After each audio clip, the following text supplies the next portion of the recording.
I like this guy. I'm gonna play a part of his video.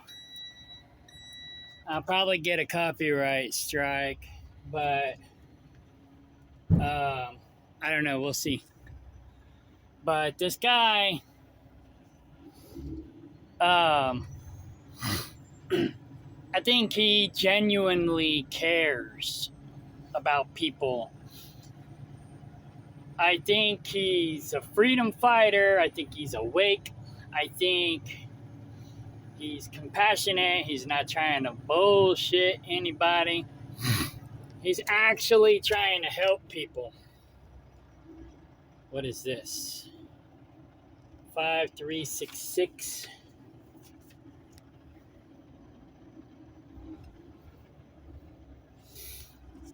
It's probably one of the other trailers. Anyways,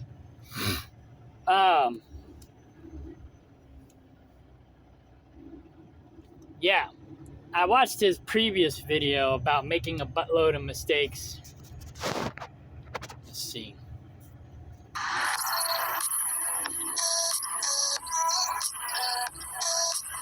Here's my trailer. All of my cryptocurrency. This guy. I think this is the one. Brutal, honest advice on building wealth. It's not what you expect. I just got done watching this one, and he talks about some of the brutal mistakes that he's made and how he had to learn the hard way and multiple times and whatnot. And I think this guy, I might have been following him for a couple years now. I don't follow him religiously like I probably should. But he basically started his YouTube channel and a blog, not a blog, but something else that he was doing. Basically the same reason why I'm doing this, to help people. You know, he realized that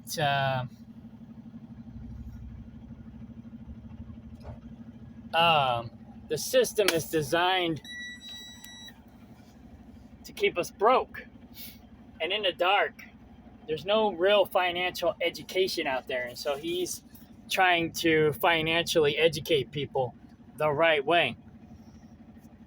And I'm not a guru. I don't consider myself financially educated. That's why I'm following this guy. And you should follow him too. But this guy is amazing, I guess is the right word. He's pretty cool. He's pretty awesome. He repeats himself a lot in a lot of his videos, so I don't watch every single video because it gets kind of monotonous. And I don't follow everything he says to a T. Because like this next video is what I wanted to record real quick. If it puts me back where I left off. So what did I do instead?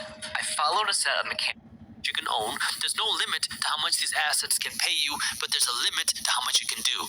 And this is where now you have to really shift the way you think from going from that consumer mindset of just trying to make money to buy things to making money to buy assets and then using your assets to buy things. This is what the wealthy people are doing. Wealthy people make money, that way they can buy more assets. That way their assets can pay for their lifestyle. Broke people in the majority of America are working, that way they can make money to buy a nicer car. They're working to make money, that way they can have a bigger home. They're working to make money, that way they can have another vacation.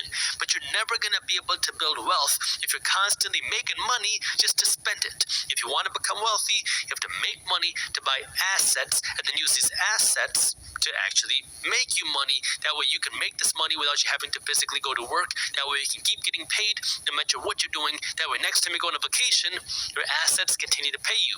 Now the question is...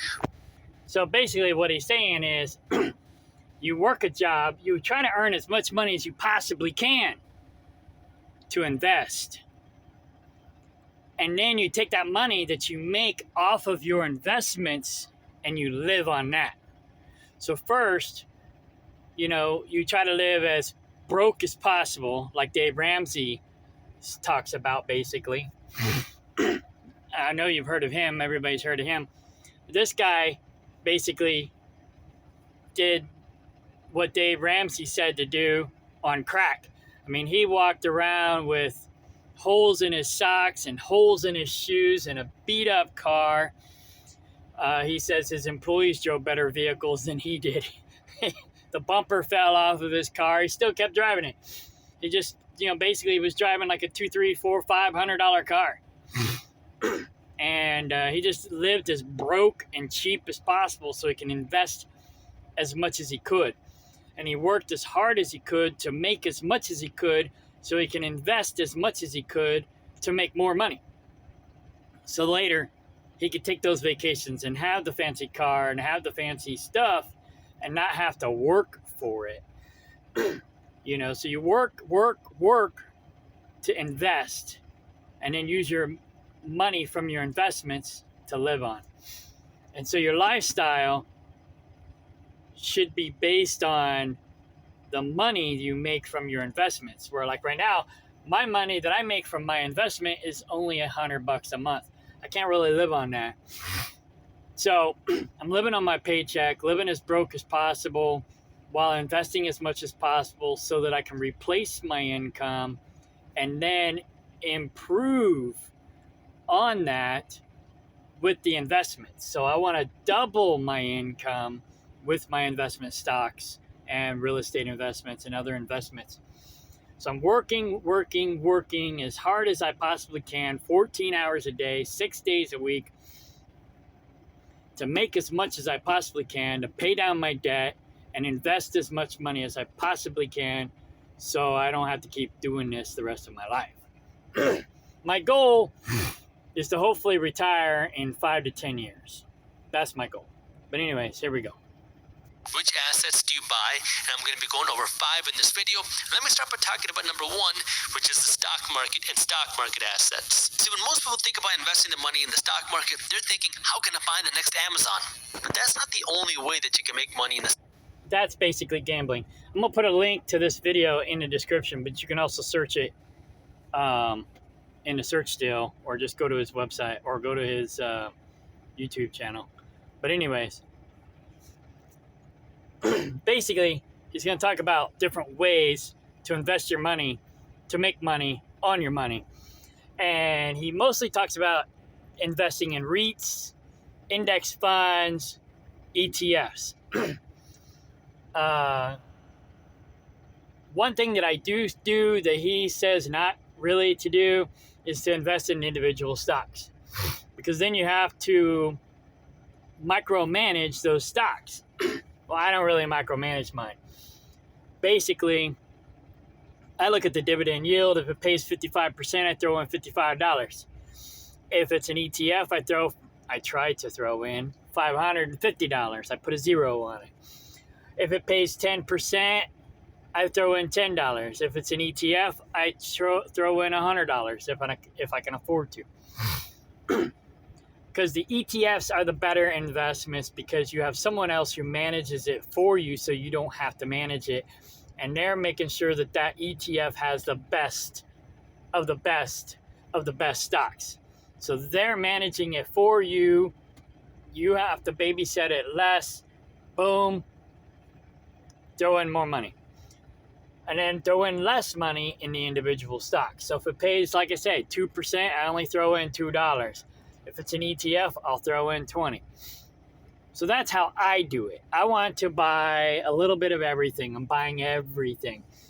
And then anything that he talks about he has in his portfolio, he puts a star next to it. Well, I do that too. I put a star next to it. Anything that this guy or the Dividend Bull guy, I follow him too, the Dividend Bull, anything that they invest in, I put a star next to it.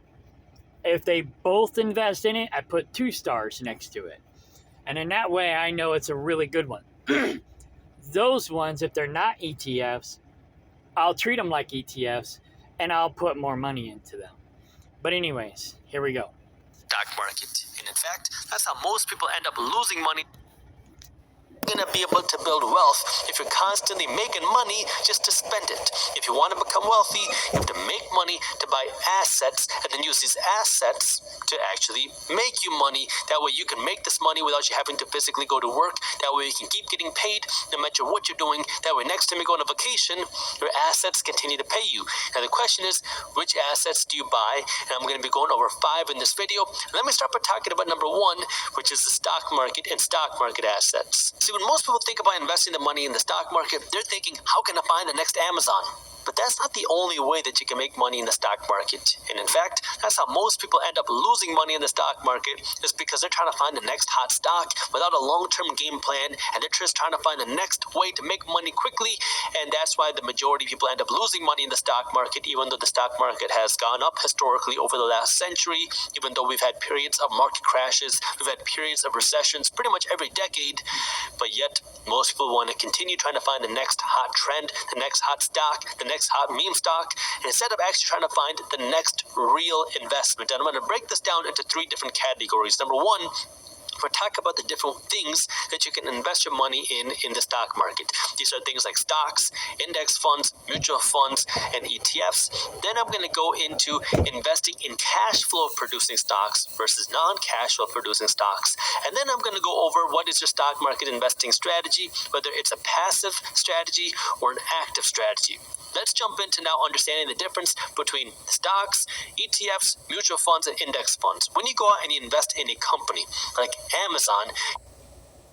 Alright, yeah.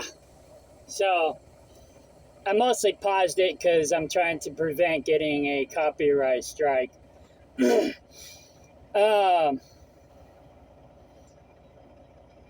like I said, follow this guy. Follow this guy. Follow this guy. Where am I going? Independence, Marshall, 675.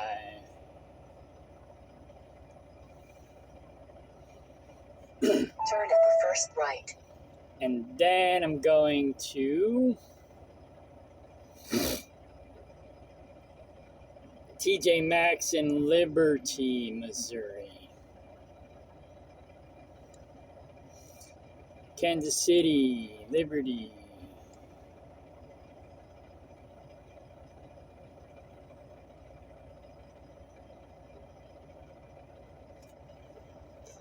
You're investing in one individual company and you're taking on all the risk. And this is what most people think stock market investing is trying to find the next hot stock.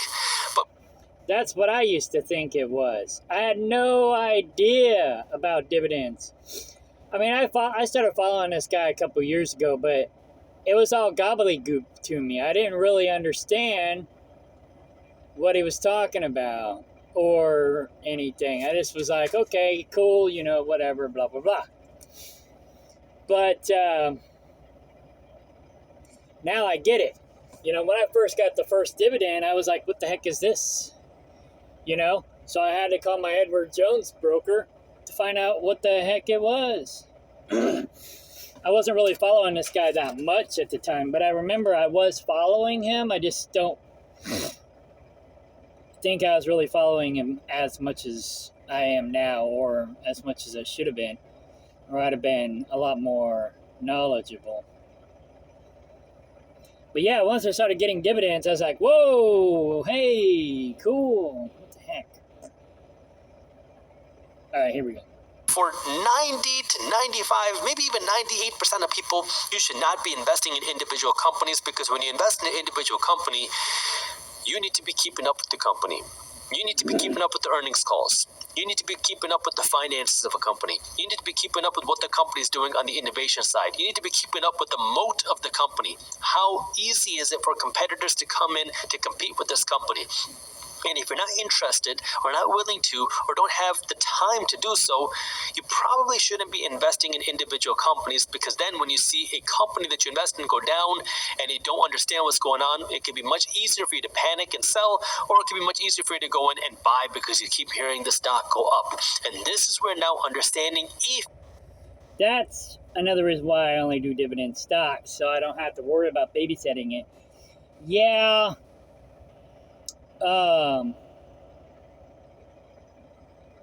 Hang on, I gotta do my logbook. I don't really worry about if the stock's going up or down unless it quits paying a dividend. Then I treat it like a day trade. But otherwise, I just only invest in dividend stocks. I do have a couple that are not dividend stocks, but 99% are dividend stocks. Oops. There we go. That way, if it goes down, the dividend yield goes up, and I just put more money in because I'm just paying attention to the yield. So if the stock goes down, then I know I'm going to, your instincts should be that if the stock goes down, you buy more. If the stock goes up, you buy less or don't buy any at all. So if I watch the yield and the stock is down and is paying 22% where it was paying 19, well, I'm going to buy $22 worth instead of 19. And I only buy when I get my dividend. So some dividends pay monthly, some pay quarterly, some pay annually. Some might pay differently, but and some pay bonuses. So when I get money from the company, then I go look at the company. Otherwise, I don't even hardly ever look at them. I just never really look at them, hardly ever, unless they pay a dividend. When they pay the dividend, I go in and I look, and that's it. This thing's acting weird. Oh, HO 5366. So, yeah, I never look at it unless it's paying a dividend. Like, say it pays monthly, I look at it monthly. If it pays quarterly, I look at it quarterly. If it pays annually, I look at it annually.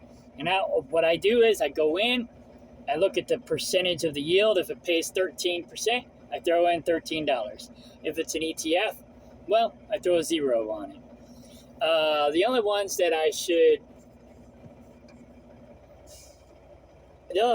I will treat differently are, like I said, the ones that these guys have their money in. But I would have to go in and specifically pay attention to them unless I just remember which stocks they are, which I probably won't. I got to write it down, otherwise I forget about it. So typically, it's just going to be ETFs that I'll put more money in. If it's an ETF, then I'll multiply that by 10. Whatever I put in, I'll multiply it by 10. If I have the money, boom, I'll put it in. If I don't have the money, well, I'll put in as much as I can afford.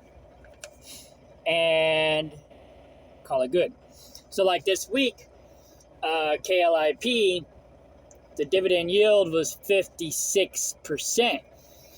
I wanted to throw in $560, but I don't have $560.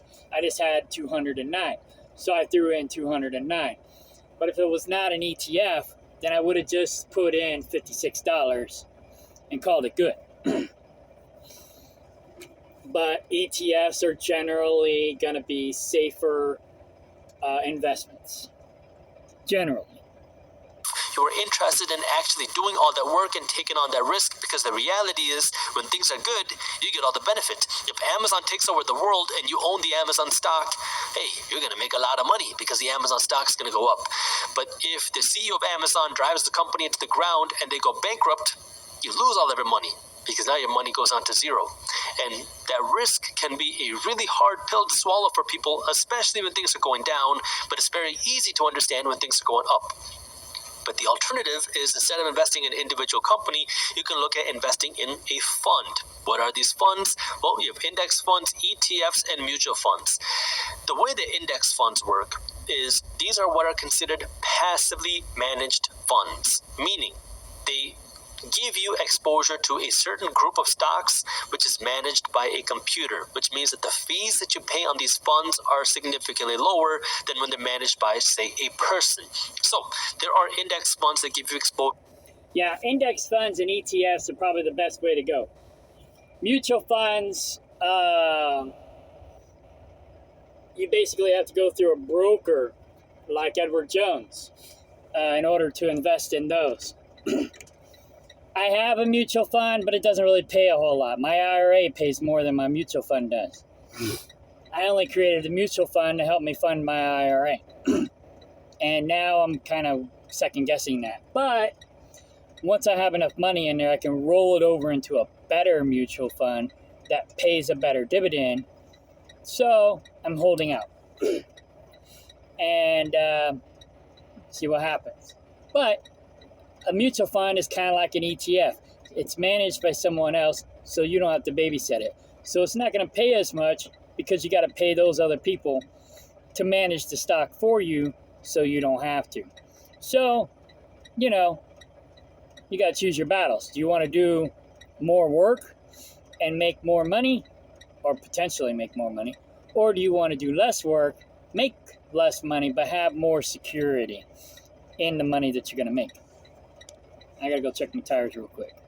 To something like the S&P 500, which is a group of the largest 500 companies on the stock market.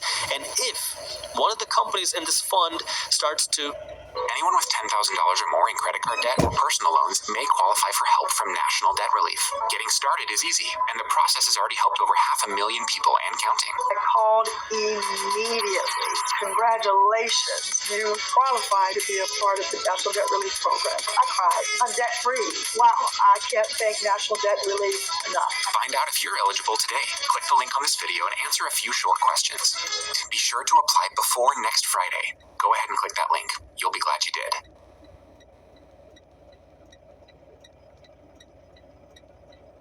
What if there was a way to know if a stock will be bullish or bearish the day before? The truth is, there actually is one way. Hey everybody, this is Michael Love. I'm in the middle of New York City, obviously at the Charging Bull here. Pretty representative as options trading has become one of the fastest growing money-making opportunities out there. Trade with me now is very different. I'm going to show you how we're different. Is your trading account? Companies on the stock market. And if Advertising costs me therapy. Anyway, so yeah, if you don't, whether you follow me or not, definitely follow this guy. I can't pronounce his name exactly. It's like Jesprit or something like that. But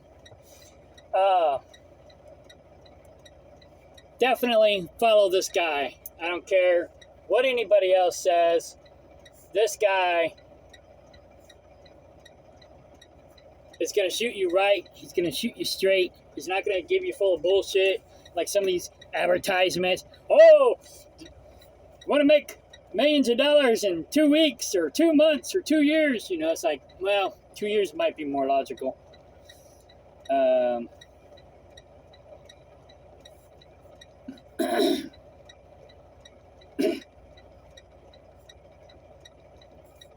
You know, like his advertisement basically said you could retire in 5 years. And that would be possible if you had a lot of money to invest. If you don't have a lot of money to invest, it might take you more like 10 years. December 3rd, 864. But, yeah, this guy, he's going to be honest with you. He's going to shoot you straight. You should definitely follow him. He also has a Discord channel. I follow his Discord channel too, but not religiously.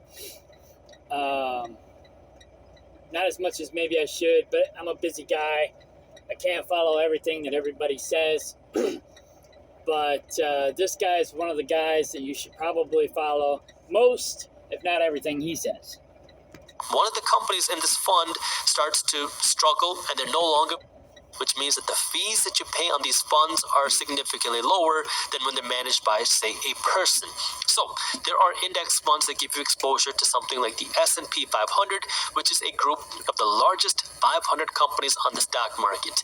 And if one of the companies in this fund starts to struggle and they're no longer one of the 500 largest companies, a computer can kick that company out and put a new company in. That way it's all automatic. So you have index funds that can give you exposure to many different types of funds, like the S&P 500 is one. There are index funds that can give you exposure to the Dow Jones. There are index funds that can give you exposure to the NASDAQ. There are index funds that give you exposure to healthcare stocks. There's a lot of different types of index funds out there, but these are generally passively managed, so the fees are less. The second thing about index funds is that there are restrictions to how often an index fund trades. So if you wanted to go out and buy the Amazon stock, you can buy and sell that stock in a second. Versus with an index fund, they generally only trade one time a day. This way, you don't have the same volatility, and you can't have people just buying in and out of index funds. You can buy it or you can sell it once in a day, and that's it, because these are long-term investments. And the third thing you have to understand about index funds is that they generally have minimums of how much money you need to invest in order to purchase an index fund. It might be $500, it might be $3,500, it might be $5,000, where you have to invest a certain amount of money in order to own an index fund. A mutual fund works kind of like an index fund, except mutual funds are generally actively managed. So now, instead of having a computer manage and create the algorithms, with a mutual fund, you generally have a person, a money manager, who is working to try to beat the market. Now, this might sound good in theory, but many times this higher fee is not going to justify the returns that you get, because... And that's true. That's the way everything used to be before the computers and the apps or not really, well, yeah, even the computers. Before the computers and the apps got real big and popular, you basically had to go through a broker to do anything. That's what held most of us back. That's what held me back. I didn't know anything about this stuff. I had to go through a broker to do anything. I could have got started on this 10 years ago, maybe 15 years ago. My business partner, my IT business partner, was doing stocks on the computer. He started out with Scott's Trade. Well, I don't know where he started, but he started out with Scott's Trade as far as I know. And I signed up, but I don't think I did anything with it. I didn't really understand it. I didn't know what I was doing. I was clueless. So I didn't do anything.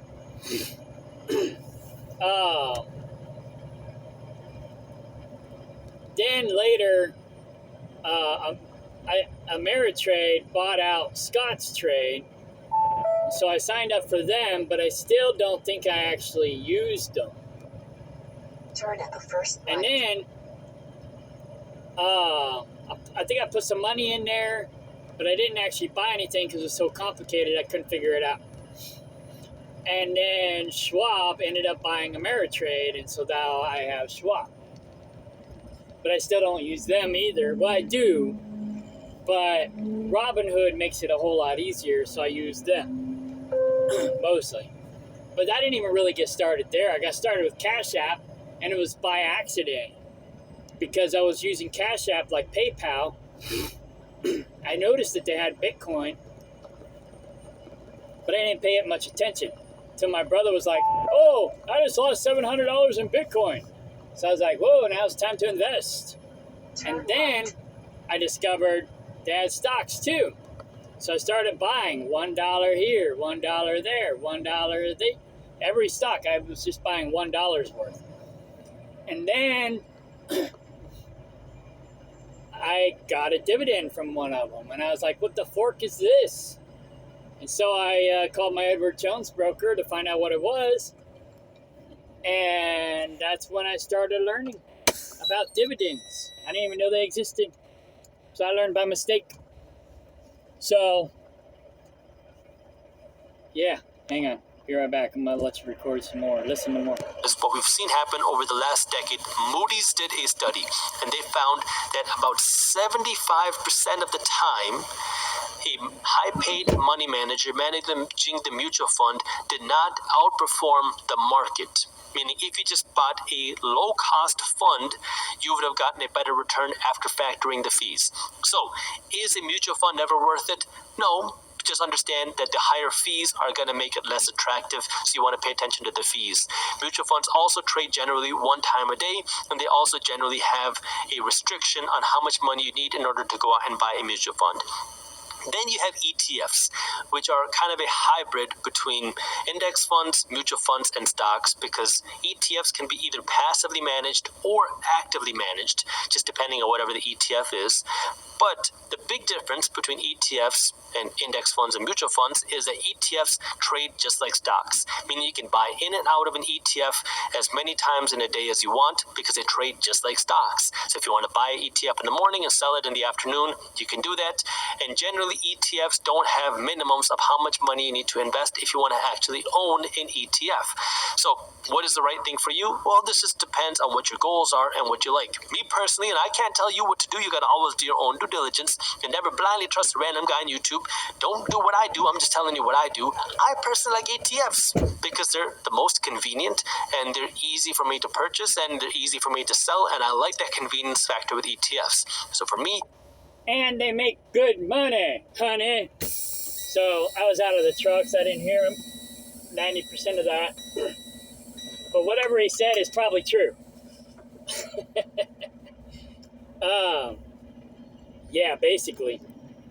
Whatever you can buy yourself with as little fee as possible that somebody else manages for you is probably the safest, best bet. I don't know if he talked about REITs while I was out of the truck. I had to check out of the yard with the security guard. And my boss gave him my form, my W-4, so I can reorganize my taxes for next year. They changed the way that you fill out the forms now, so I had to guesstimate how much I wanted to not be withheld from my taxes in there. I'm taking too much out of my paycheck for taxes. And it's like, well, why? Now, this could be a mistake, but I'm going to do it anyways because I don't think it's a mistake. I think it's a win.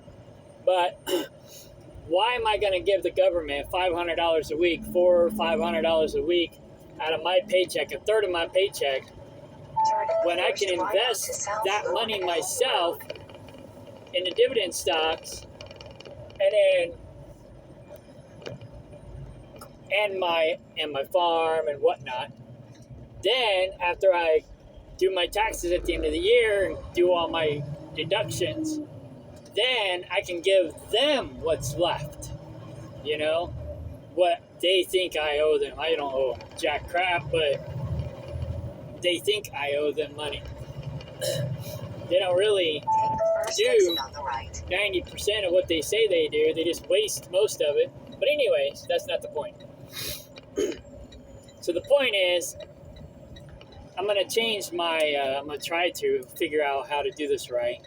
I'm going to make a photocopy, so if I screw it up, I can do it again. But, let's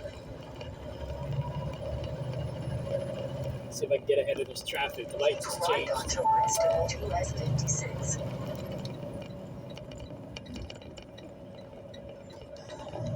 Alright, cool. Made it. All the way over. Look out! Alright, so anyway, so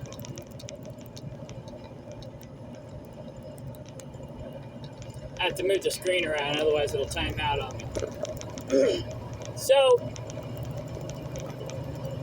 yeah, I'm gonna reorganize my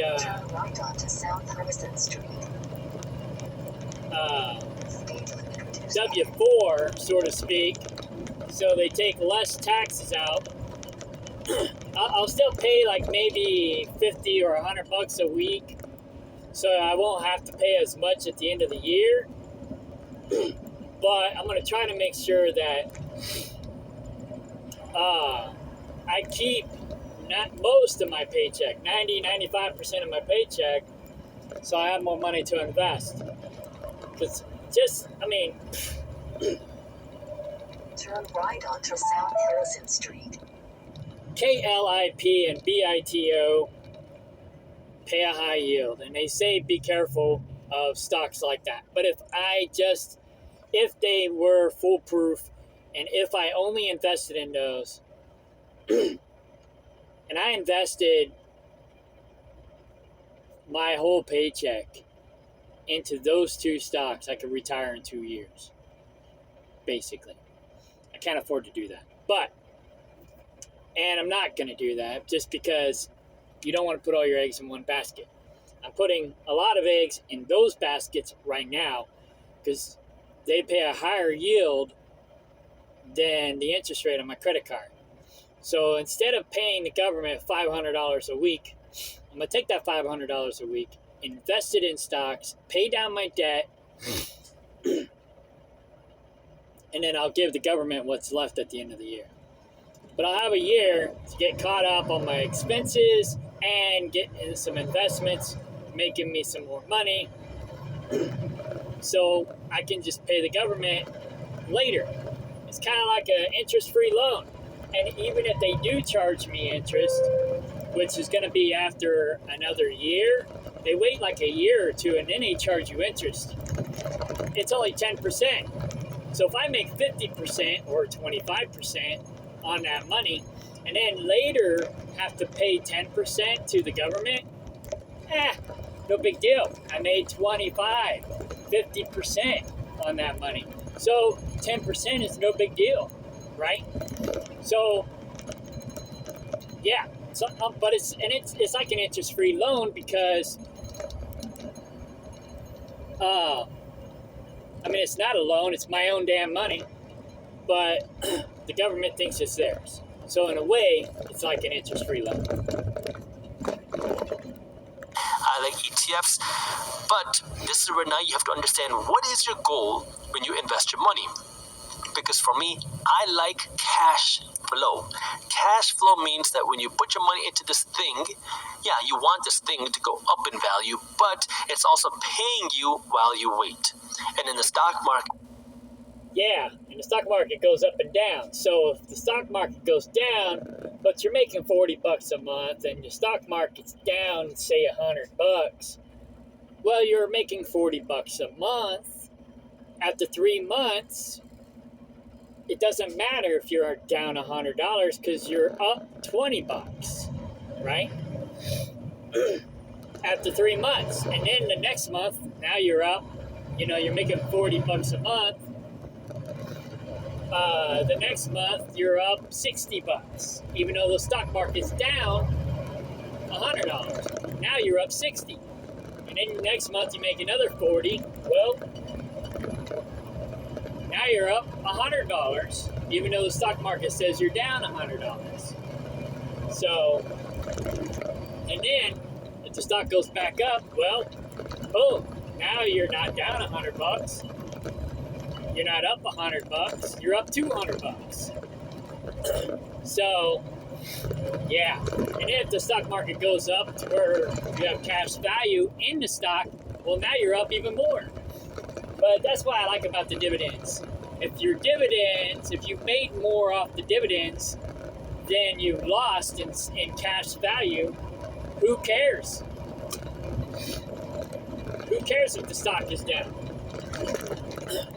The only time you really got to worry is if the stock loses more money than it paid you in dividends.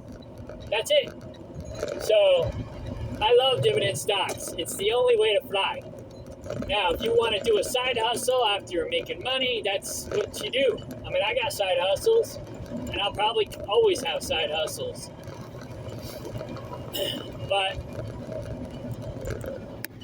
dividend stocks is basically going to replace my income. That's going to be my main bread and butter right there.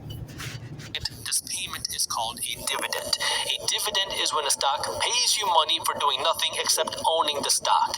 Not all stocks pay dividends, but some stocks do. And if a company is paying... And not all stocks always pay a dividend. So, like Zim. Zim used to be my favorite stock, and I still like them. They're paying a really good dividend. Now they're not. But for a while, they didn't pay a dividend at all. And then when they did pay a dividend, it sucked. It was only like 1%. It was like, what the hell? But the stock went up. I cashed out. I got cash value. I cashed out the stock. And I made the money I should have made on the dividend that they promised me in the first place. Now, it's not their fault. They were struggling. Okay? I get that. I'm not blaming them. But the stock went down. The dividend, they didn't pay a dividend for over a year. Then when they did pay a dividend, it was only like $20, $28 to be exact. What I should have made over $1,000. But then the stock went up. 3 miles. Take I made over $1,000 in cash value. I cashed it out. I broke even. Basically, I actually made money, but I broke even as far as what dividend I should have made versus what I did make, because I made it on cash value. So in a way, that was gambling.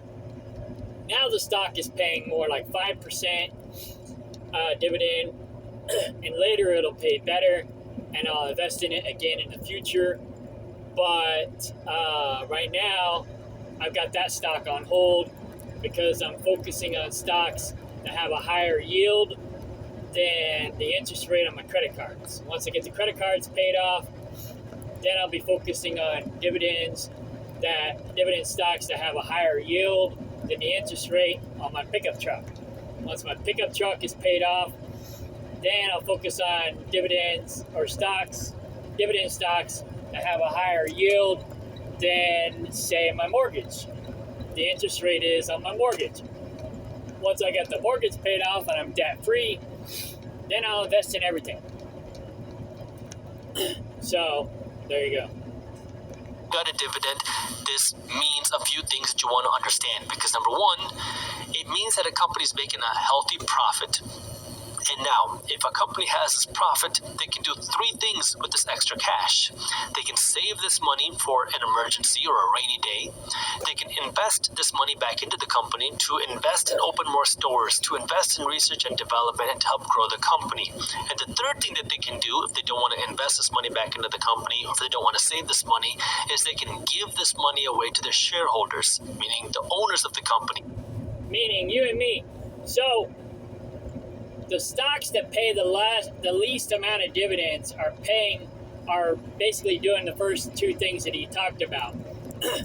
They're saving it, they're reinvesting it, so they may pay less in dividends, but you might end up getting more in cash value. So it's a win-win. You'll have cash value and you'll have dividends. Well, later, when the stock goes up, you could treat it like a day trade. When the stock goes up, you can cash it out and then buy another dividend stock that's down. And you can play both sides of the market if you do low-yielding dividend stocks. And then you can, like I said, play the market. You can day trade. When the stock goes up, sell it, put the money in a stock that's down. As long as it's paying a dividend, you're making money. And then when that stock goes up, you sell it, move the money to something else that's down. That's if you wanted to day trade. If you want to day trade, I suggest using a dividend stock to day trade. What I do is I just invest in dividend stocks. If I need the money, then my lower yielding dividend stocks are the ones I'm going to treat as day trades. Or I'm going to go in and I'm going to start looking for stocks that quit paying dividends, because they won't always pay a dividend. Some of them will, some of them won't. Some of them quit. And so If they stop paying a dividend, then I start treating them like a day trade. And so when I need money, I'll go in and look for the stocks that either have a low dividend yield or they quit paying dividends. And I'll treat them like a day trade. I'll sell them when they go up. I'll get the extra money that I need to pay for whatever I'm looking to pay for, and then I'll go back to normal. So I kind of use them like a savings account to stash money for a rainy day. Meaning people like you. If you own one share of a company, you're one of the owners of the company, and if they give this money away through the form of a dividend, that literally means they're going to give you a check, or they're going to deposit this money directly into your brokerage account, which is a payment that you get for doing nothing except owning the stock. Now, this can sound good for you, but Right. You're not doing nothing. I mean, you're working hard at earning the money to invest in their company. It's a lot easier than trying to run the company yourself. I'm like this guy. I've tried several businesses. He's been a lot more successful than I have. I've failed a lot of times. I'm pretty much at the end of my rope as far as trying to run and start a new business idea or whatever and trying to get rich. You know, I still got my side hustles, but I'm done trying to get rich off of some business idea. Now that I discovered dividend stocks, I'm going to get rich off other people's business ideas. And maybe, just maybe, once I earn enough money, once I own enough shares in said stock, maybe I can make some extra money by sharing some of my good ideas with these companies, if they're willing to listen. And I got a lot of good ideas, but it's hard to make money off the good ideas. It's really hard. So it's better to find somebody who has money to take your good idea and make more money with it, especially if they can put more money in your pocket. And if you're a shareholder, then even better. it has its pros and cons that I want you to understand, because number one, this means that generally a company's stock price won't grow as fast, because now instead of using their money to grow their company and grow the valuation of their company, meaning grow the stock price, they're just giving it away. Second, this also means that you have to pay taxes, because when you get paid, you have to pay taxes. And so, But the tax is only 20%. So, okay, I'm paying a third of my income in taxes right now. Now, if at the end of the year, I have a bunch of deductions that I'm going to claim, and I'll get some of that back. If I take that 30% that I'm paying in taxes and reinvest it into dividend stocks, now I have extra money, but I'm only paying 20% taxes on that extra money versus 30 or 33 or 35 or more. You know, I claimed for them to not withhold some taxes out of my paycheck, and I'm still paying a third of my paycheck. So if I didn't claim anything on my W-4, I could be paying probably 40% in taxes. I don't know what people pay in taxes. I try to pay as little as possible. So I'm always looking for legal ways to not pay taxes or not pay as much. And this is another way of doing it. Instead of paying 30, 40, 50% in taxes, whatever your tax codes are, if you convert your money to dividends versus your regular income, now you're only paying 20% taxes instead of 30 to 40. So you're saving money right there. But anyways, yeah. now, when you get paid a dividend, there's taxes that you have to pay on that money, even if you automatically reinvest that dividend. If you get $1,000 worth of dividends and you reinvest all of it back into the company, well, you still have to pay taxes on that $1,000. So something you have to understand, although the tax rate that you pay on qualified dividends is the lower capital gains tax rates, meaning generally you get a lower tax rate on your dividend income than your income that you get from your job. So it makes up for that. But this is where now you have to understand, what do you want to get from your... Also, some of the stocks take some of the stuff that takes, how do I say this? A lot of the times they'll take the tax out prematurely, so you don't have to pay it at the end of the year. So, like Zim, of course, Zim is taking out Israeli taxes. I may still have to pay taxes here in the U.S. on that money as well, or I may have to fill out a form to try to get some of that money back from Israel for the taxes that I paid in Israel. So so some of them are pre-taxed, some of them are not pre-taxed. But yeah. So you may have to pay taxes at the end of the year on some of the dividends that you make, but like he said, it's going to be way, way less. It's going to be 40%. Now, if Kamala got in, it would have been closer to 30% because she wanted to raise our capital gains, realized and unrealized taxes. She wanted to raise the taxes on our investments, where Trump is actually trying to lower our taxes. Even though the tariffs may raise our taxes a little bit, because we'll end up having to pay we'll have to pay the extra amount for the product because they're pass that tax on the company will pass the tax on to us. If Trump lowers our taxes, it'll make up for it, or make up for some of it. So that's a good thing. Investments. Do you want cash flow, or do you want to see more growth in the stock? Because if you're investing in a growth company, like a startup company, they're not going to be paying out dividends. Because if a startup is paying out dividends, that means that they're using their money not to grow the company, but just to make their shareholders richer. And if you're a startup, you want to go out and get bigger. You want to get more of the market share. You want to get a bigger share. Right. So growth companies could pay a dividend, but they won't pay as much of a dividend. They might pay 1%, 2%, 3%. But again, you'll get money in cash value. So it's like a savings account. You have to pay the tax. If you cash that cash value out, you have to pay the tax.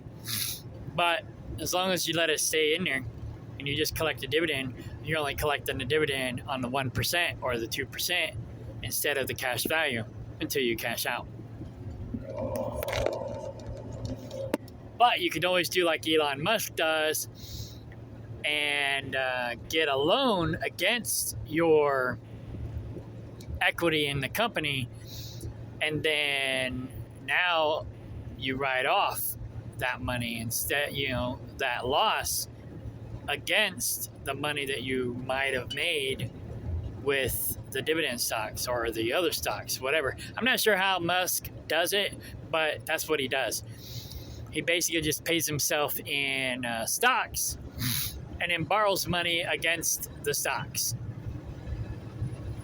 So there you go. Of the bigger pie out there, and that means you got to use your money to grow quicker and faster instead of just trying to make your owners richer. So if you want to see the big growth in a stock price, well, then you're probably not going to be investing in the dividends. If you want more slow and steady growth, then dividends can be a better option for you because you also get that cash flow. And this is where you got to find the right strategy for you. For me, I like cash flow. That's my 75% of my investment portfolio, not my stock market portfolio, but my total investment portfolio are cash flow producing assets. And in my stock market portfolio, I have a lot of ETFs that pay me with cash flow, and I own some companies that also pay me with cash flow. Because for me, I like cash flow. Most of my investments are cash flow producing. That's why I like this guy, because I like cash flow too. I'd say 90% of my investments are cash flow investments. I don't really have a lot of real estate investments. My real estate does not give me cash flow, but I raise animals on the real estate, and the animals give me cash flow. So there you go. Bear left onto I-470. Are all of them cash flow producing?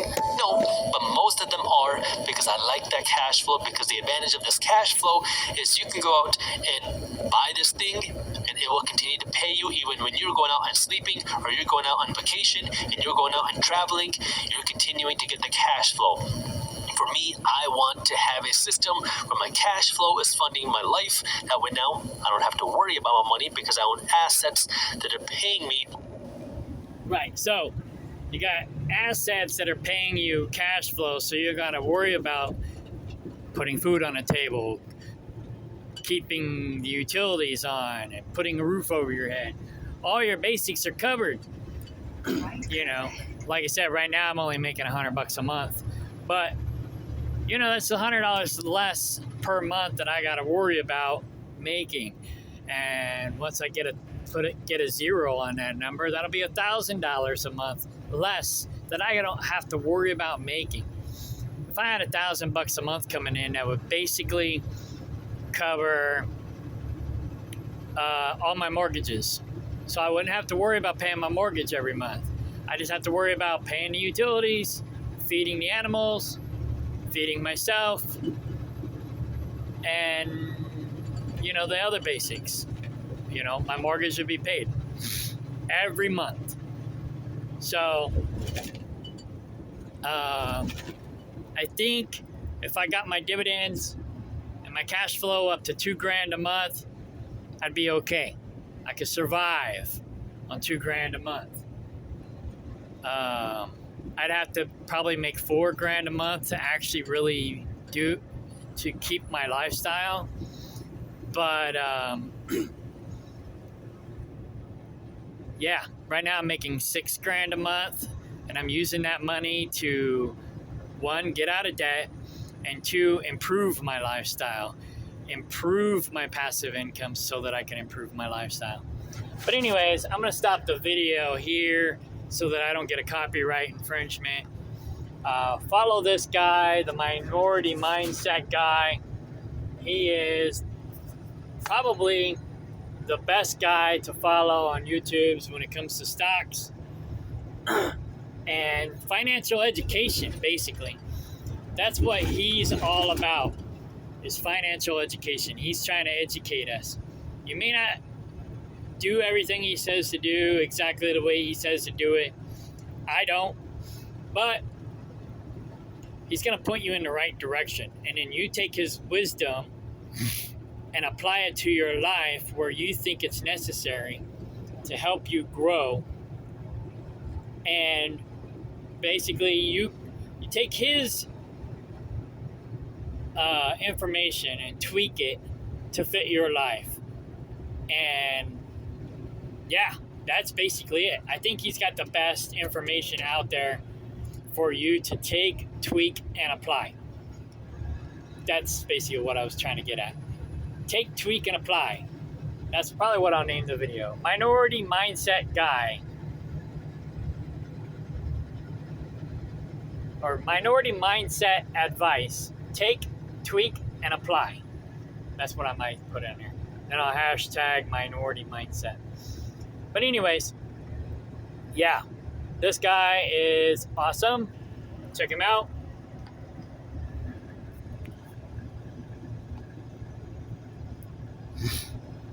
I think he's the most honest, educated